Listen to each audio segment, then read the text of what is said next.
Жоқ, алып қашатын болған жоқ, мен кәдімгі құда түсіп келді. Құда түсіп келді. Мен басында сіз алып қашты ма дегенде, иә дегенге айтып жатқаным ғой. Демек сізге 16 жасыңызда құда түсті. Иә, құда түсті. Кім асықтырды, сіз ба, жігітіңіз бе? Құда түсіп келгенде жігітім құда түсіп келді. Жоқ, қай тараптан тезірек үйленейік деген ұсыныс болды?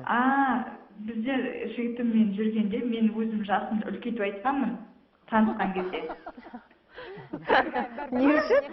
Соншалықты тезірек күйеуге тигіңіз келді ме? 27 жасында ақыл тоқтатқан жас деп есептеймін. Сол жаста үйленсе, уже екінші әйел аламын деген ой болмайды ода. Уже бала болғаннан кейін, 5 жылдан кейін баласы 5 жасқа толып қалады. Сіздің тәсіліңіз мықты болды. 25-те үйленсе, 25-тен аса үйленсе, ол екінші рет үйленбейді, иә? Иә, үйленбейді. Мұрат Құдай ұрған ғой, сөйтіп 22 жасында үйленді.